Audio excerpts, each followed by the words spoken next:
1912వ సంవత్సరము నవంబర్లో కాశీ అనేటువంటి ఆయన, కాశీ పేరు చాలా కామన్. ఒకరోజు సాయంత్రం రామకృష్ణ అద్వైతాశ్రమానికి వెళ్ళారు. కాశీలో రామకృష్ణ అద్వైతాశ్రమం కూడా ఉంది. బహుశా కాశీ రామకృష్ణ అద్వైతాశ్రమం అయి ఉంటుంది.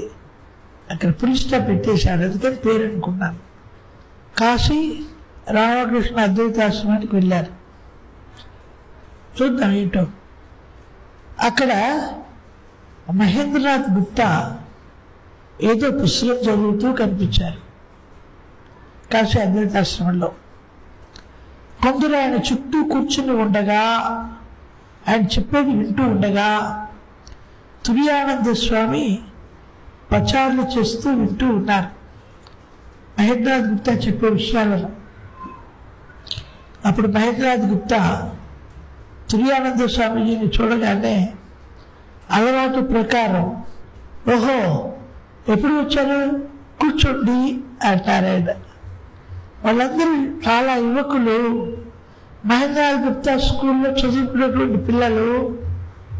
ఆయన స్టూడెంటే, వాళ్ళకి ఆయనకి చాలా వయసులో వ్యత్యాసం ఉంది. వాళ్ళు ఈ నాగ మహాశయుడిని, మాస్టర్ మహాశయుని వీళ్ళందరినీ ఎప్పుడు గౌరవంగా చూసేవాళ్ళు. ఆయన స్టూడెంట్లే కాబట్టి ఆయన అలా పిలిచే స్వతంత్రం ఉంది.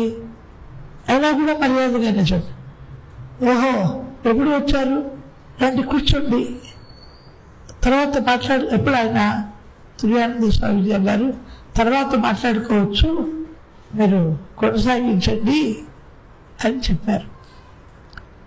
అప్పుడు నేను కూర్చున్నాను.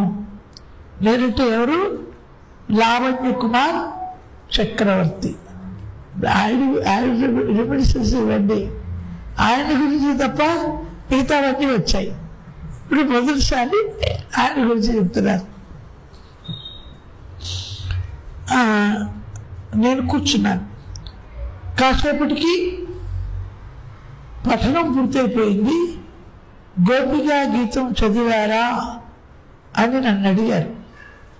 ఎవరు, మహేంద్రనాథ్ గుప్తా లావణ్య కుమార్ని అడిగారు, గోపికా గీతం చదివారా? అప్పుడు ఈయన అన్నాడు, పద్ధతి ప్రకారం చదవలేదు. అంటే అర్థం ఏంటి? గోపికా గీతం అంటే చాలా ట్యూనింగ్తో పద్ధతిగా చదవాలి, అలా నేను చదవలేదు అన్నారు.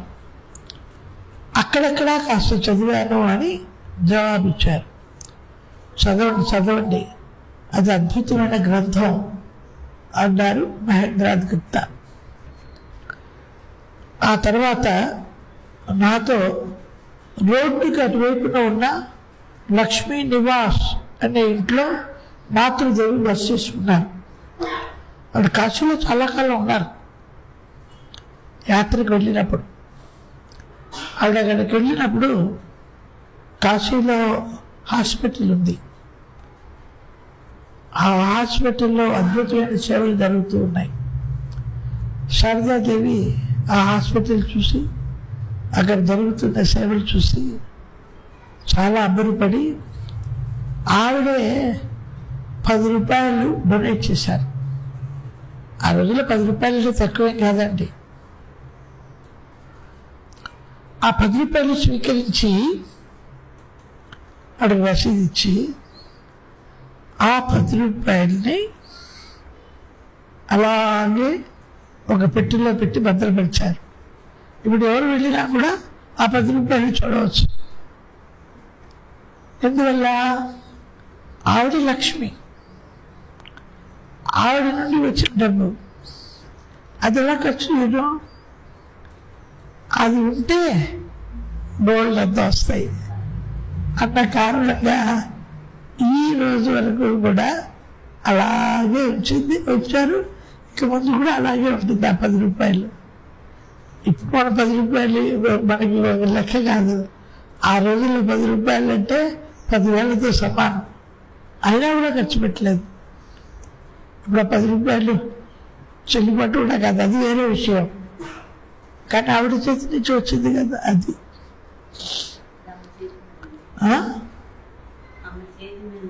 ఆవిడ చేతి మీద నుంచి వచ్చింది. సాయంత్రం అయిపోయింది.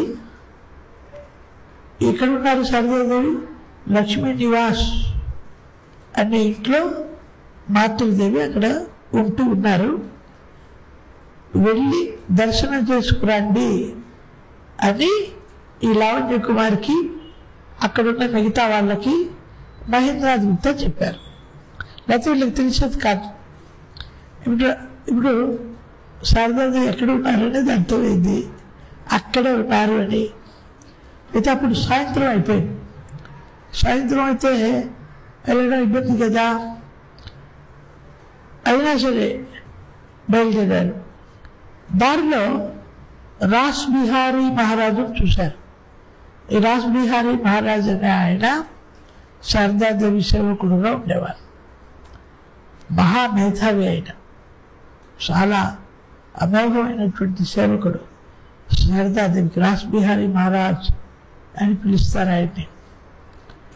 రాస్ బిహారీ మహారాజును చూశాను. ఆయన నాతో మాస్టర్ గారిని కలుసుకుని వస్తున్నారా లేదా అని అడిగారు. ఈయనేమో అక్కడికి వెళ్ళండి, మాస్టర్ మహాశయ ఉంటారు, ఆయనతో కాసేపు కూర్చొని వెళ్ళి అని ఈయనంటే, అక్కడికి వెళ్ళండి శారదాదేవి గారు ఉన్నారు, ఆవిడ చూసినండి అని మహేంద్రనాథ్ గుప్తా అంటున్నారు. అప్పుడు వీళ్ళు మేము అక్కడి నుంచి వస్తున్నాము,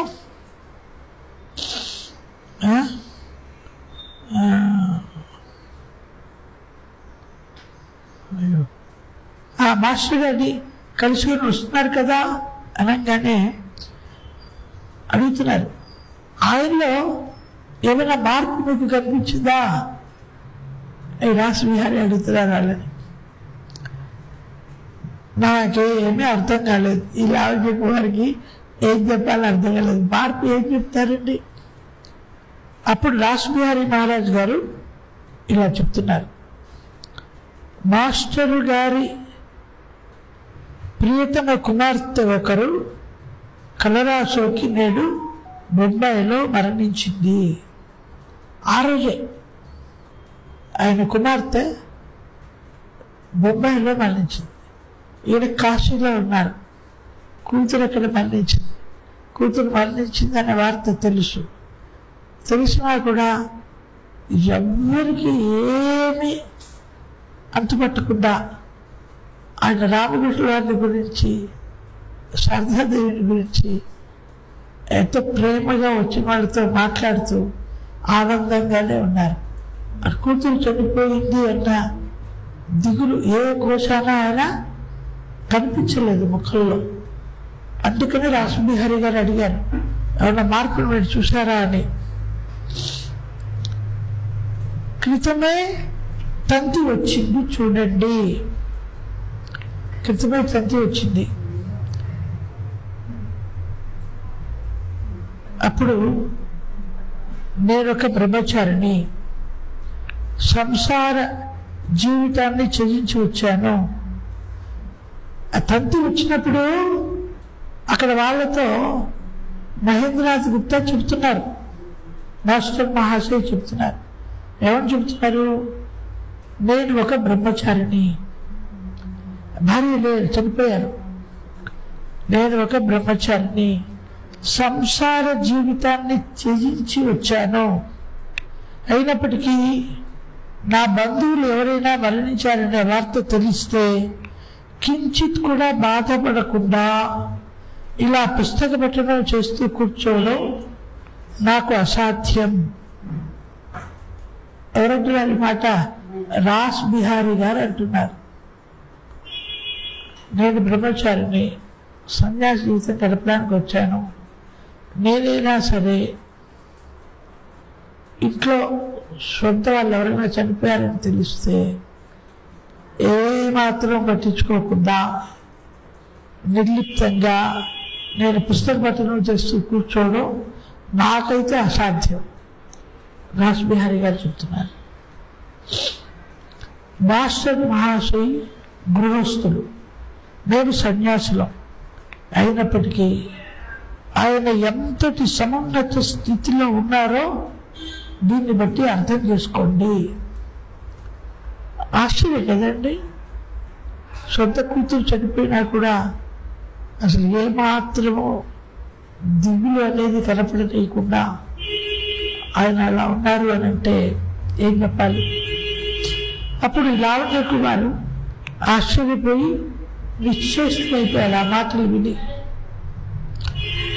రాస్బిహారీ మహారాజు మాతృదేవి బస చేసి ఉన్న చోటుకు ఎలా వెళ్ళాలో వివరంగా చెప్పారు.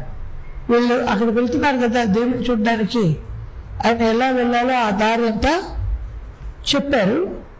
నాతో పాటు ఇంకో 2 యువకులు కూడా మాతృదేవిని చూడడానికి వచ్చారు. వీళ్ళందరూ రాస్బిహారీ గారు సూచించిన ఇంటికి వెళ్ళారు. లక్ష్మీ నివాస్ అనే ఇంటికి వెళ్ళారు. అక్కడ మాతృదేవి కానీ ఇతరులు కానీ ఎవ్వరూ లేరు. ఆయన చెప్పిన ఇంటికే వెళ్ళాం, కానీ ఒక్కరు కూడా కనిపించలేదు. అప్పుడే నా దృష్టి ఒక మూలకు వెళ్ళింది. అక్కడ దళసరి వస్త్రం పూర్తిగా కప్పుకొని తనను మరుగునపరుచుకున్న ఒక వ్యక్తి ఆకారం గోచరించింది. ఒక వ్యక్తి కూర్చొని ఉన్నారు. మాలో మేము కాస్త దగ్గరగా మాట్లాడుకుంటున్నాం, కానీ ఆ వ్యక్తిలో ఎటువంటి చలనమో కనిపించలేదు. వీళ్ళకి డౌట్ వచ్చింది, ఆ వ్యక్తి మాతృదేవేమో అని అనుకున్నారు. అని అప్పుడు నాకు అర్థమైపోయింది. అర్థమైపోయింది వాళ్ళకి, ఆవిడే మాతృదేవి అని అర్థమైపోయింది. ఆవిడ ఏం చేస్తున్నారు, ఒక మూల ముసుగు కప్పుకొని కూర్చొని ఉన్నారు. వెంటనే వెళ్ళి ప్రణమిల్లాము. పాదాలే కనిపించలేదు. అందువల్ల పాదాలను స్పృశించే ఆకాంక్షను వదిలిపెట్టి కిందకి దిగి వచ్చేసాం. అటు పైన ఉన్నారు, ఇటు కిందకి దిగి వచ్చేసారు. నాతో పాటు ఇద్దరు యువకులు కూడా దిగి వచ్చేశారు. మాతృదేవిని బాగా దర్శించుకోలేకపోయాను అనే వ్యథ మనస్సును పీడిస్తూ ఉన్నది. అప్పుడు కాశీ విశ్వనాథుని, గంగను దర్శించుకోవడానికి బయలుదేరాము. వెళ్ళారు వాళ్ళు. దారిలో మహేంద్ర గుప్తా కనిపించారు. కాశీ విశ్వనాథుని గుడికి వెళ్ళే దారిలో నా భుజాల మీద చేతులు వేసి, లావణ్య కుమారు భుజాల మీద చేతులు వేసి, ఏమిటి మాతృదేవిని దర్శించావా అని అడిగారు. అవును మాస్టర్, ఒక గుడ్డ బొమ్మను దర్శించాను, గుడ్డతో చేసిన ఒక బొమ్మ దర్శించాను, కాస్త దూరం నుండే ప్రణమిల్లాము అంటూ జరిగిందంతా మాస్టర్ మహాశయకి చెప్పారు. అప్పుడు మాస్టర్ మహాశయ అంటున్నారు, అవును, మీరు ఒంటరిగా వెళ్ళారా లేక ఎవరినైనా వెంట పెట్టుకు వెళ్ళారా? ఆ 2 యువకులు నాతో వచ్చారు మాస్టర్ అన్నాడు. వారు మీకు పరిచయస్తులా అన్నారు గుప్తా. లేదు, ఇప్పుడే వాళ్ళు నన్ను కలిశారు. అప్పుడు బహుశా మీరు మాట్లాడింది విని మాతృదేవిని దర్శింప వచ్చి ఉండవచ్చు.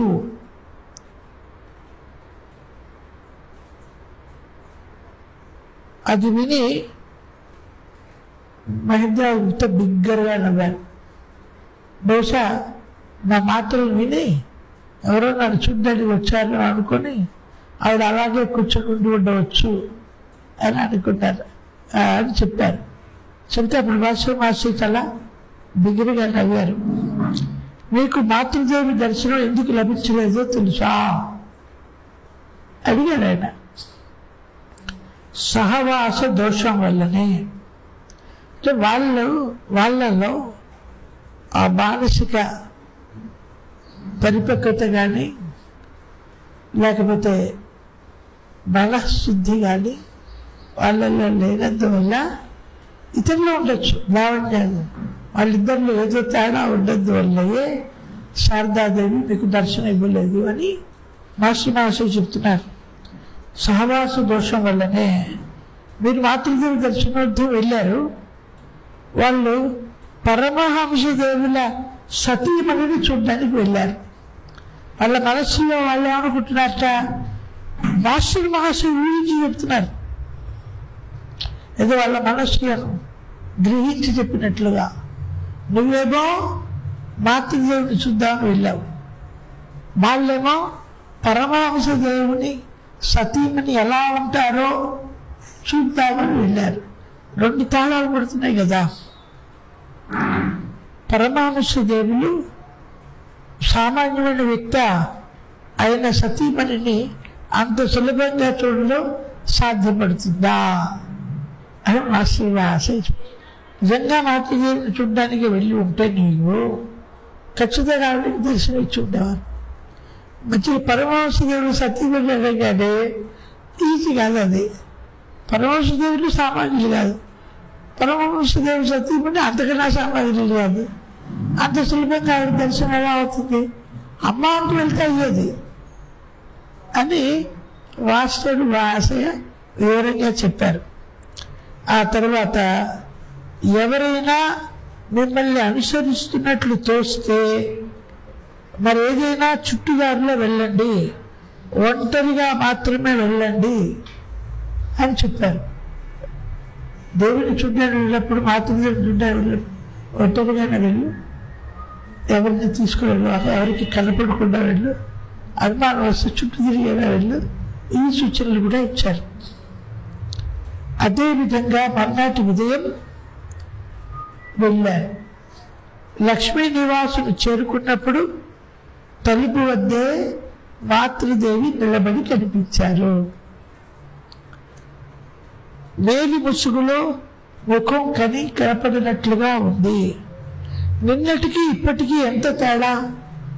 మాతృదేవి వీరేనా అనే సంశయం నాలో తలెత్తింది. ఆమెనే ఆ విషయం అడిగితే సరి అనుకున్నాడు కుర్రవాడు. మాతృదేవి అంటే మీరేనా అమ్మా అన్నాడు. నేరుగా అడిగాడు. అవునాయనా, నీ మాతృదేవిని నేనే అన్నది శారదాదేవి. నా మాతృదేవియా అన్నాడు ఆయన. అవును, మీ అందరి మాతృదేవిని. మా అందరి మాతృదేవియా? కొత్త కుర్రవాడు కదా, అర్థం కాలేదు. అవును ఆయన, నేను ఈ లోకానికి అంతటికీ మాతృదేవిని ఆవిడ చెబుతున్నారు. అప్పుడు మాతృదేవికి ప్రణమిల్లబోయాను. ఆవిడ నన్ను వారిస్తూ కాస్త వేచి ఉండు నాయనా అంటూ కృష్ణలాల్, ఓ కృష్ణలాల్ అని పిలిచాడు. ఆయన రాగానే ఆయన తెచ్చిన పువ్వులు, ఇతర సామాగ్రి పూజా గదిలో ఉంచు, నేను గంగలో స్నానం చేసి వచ్చాక పూజ ప్రారంభిస్తాను అని చెప్పారు. కృష్ణలాల్ మహారాజుకు పూజా సరంజామా అందించి మాతృదేవికి ప్రణమిల్లడానికి వెళ్ళారు. మళ్ళీ ఆవిడ నన్ను వారిస్తూ కాసేపు వేచి ఉన్నాయనా అంటూ కృష్ణలాల్ మహారాజుతో ఒక చెంబులో గంగాజలం తీసుకురా అని చెప్పారు.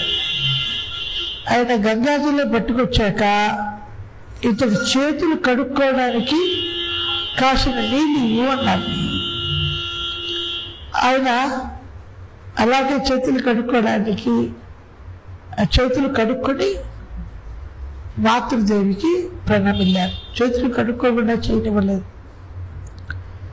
కానీ మాతృదేవి గంగాజలంతో చేతులు కడుక్కోమని చెప్పడం నా మనసులో ఏదో మూల కొంచెం కలత పెట్టసాగింది. ఎందువల్ల ఆవిడ నా చేతులు కడుక్కోమన్నారు? నేను అంతటి పాపాత్ముడనా? అందుకే నన్ను పవిత్రుని చేసి ఆ తర్వాత ప్రణమిల్లడానికి అనుమతించారా అనే ఆలోచన ఈ పేరేం చెప్పాం, లావణ్య కుమార్ ఆయనలో కలిగింది, ఆ డౌట్ కలిగింది. ఊరుకుంటాడా? వెంటనే శారదాదేవిని అడిగాడు.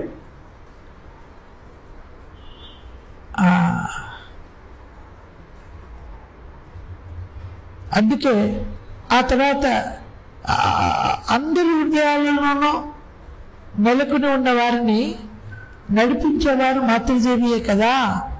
నా మనస్సులో తొలగిన ఆలోచనను కూడా ఆమె గ్రహించేశారు.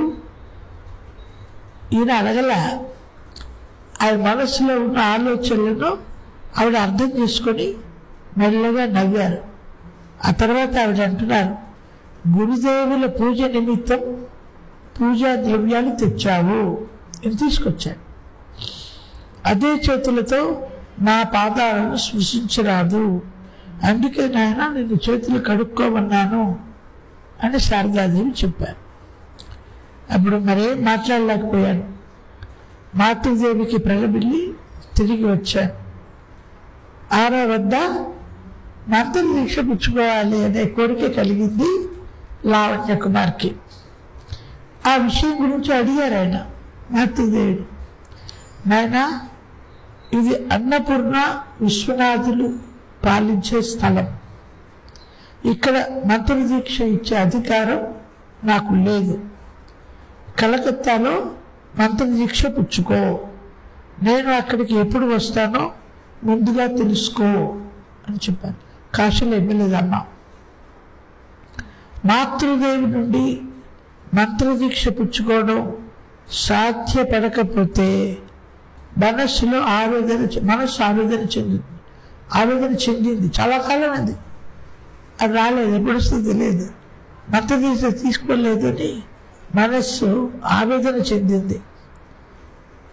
అలాగే విశ్వనాథుడి దర్శనానికి వెళ్ళాను. మళ్ళీ అటు ఎప్పుడు వస్తారో, ఎప్పుడు మంత్రదీక్ష ఇస్తారో, అసలు సాధ్యం అవుతుందా కాదా అనే దిగులు ఆయనలో కలిగి ఆ కాశీ విశ్వనాథుని చూడడానికి వెళ్ళారు.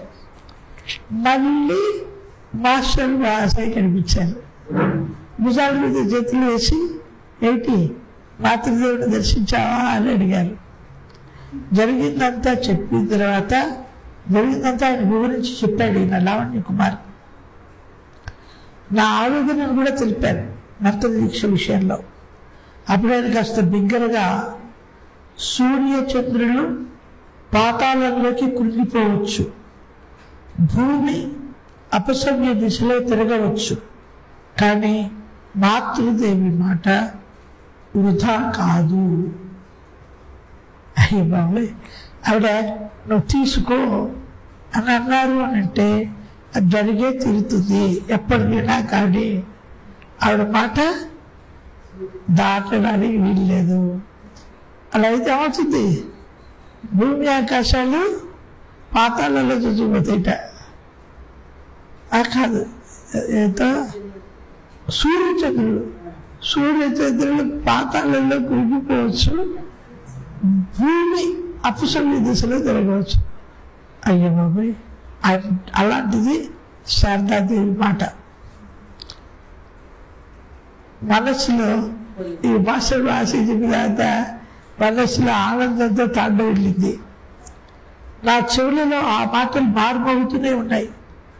ఇది సూర్యచంద్రులు పాతాళంలో కృంగిపోవచ్చు, ఎంత ఆశ్చర్యం. కానీ మాతృదేవి మాట వృధా కాదు. మంత్రదీక్ష పుచ్చుకునే రోజు రానే వచ్చింది. మాతృదేవి పూజా గదిలో ఆశీనులే ఉన్నారు. ప్రక్కన ఉన్న ఆసనం మీద నన్ను కూర్చోమన్నారు. గురుదేవుల నుండి శారదాదేవి గురుదేవుల నుండి స్వీకరించిన జ్యోతిర్మయమైన మంత్రాన్ని నాకు ప్రసాదించారు.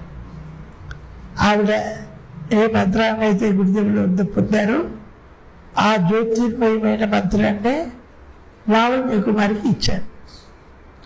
మాతృదేవి నోట ఆ మంత్రం వెలువడగానే నాలో ఒక రకమైన పారవస్యం ఉప్పొంగింది. పూజా మందిరంలో అమరి ఉన్న గురుదేవుల మూర్తిని చూసిన పిదప గోడపై వేలాడుతున్న శారదాదేవి ఛాయాచిత్రాన్ని చూపి వీటిని ధ్యానించినా చాలు నాయనా అని ఆవిడ చెప్పారు. ఆ చిత్రపటాలకి నువ్వు ధ్యానించినా చాలు, మంత్ర దీక్ష చేయాలి అని కాదు, ఆ ఫోటోలో చూసినా చాలు అని చెప్పారు. ఆవిడకు ప్రణమిల్లి బయటకు వచ్చాను.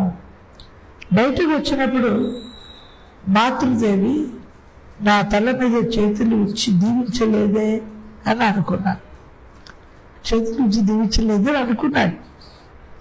ఇంటిలో వెనక నుండి ఒక బ్రహ్మచారి వచ్చి మాతృదేవి మిమ్మల్ని పిలుస్తున్నారు అన్నాడు. లోపలికి వెళ్ళగానే మాతృదేవి దగ్గరికి రమ్మని తన చెయ్యి నా తల మీద ఉంచి ఆశీర్వదిస్తూ ఇప్పుడు తృప్తిగా ఉందా అని అన్నారు. ఈ మనసులో వచ్చిన ఆలోచన లోపల ఉన్న ఆవిడకి తెలిసి పిలిచి చేతులు తలపై ఉంచి ఇప్పుడు తృప్తిగా ఉందా అని అడిగారు. ఆవిడకి తెలియదేముంది చెప్పండి. ఉద్యోగంతో మాతృదేవి పాత పద్మాలపై వ్రాలిపోయి ప్రణమిల్లి సెలవు పుచ్చుకున్నాను. ఇది లావణ్యక వారి యొక్క అద్భుతం. ఇందులో మనకి అనేక విషయాలు చెప్పబడ్డాయి. ఏమిటి? అభిదానంద స్వామీజీ ప్రకృతి పరిమాణం గురించి, వివేకానంద స్వామీజీని ఎందుకు బద్రీలో ఉంచారో, తర్వాత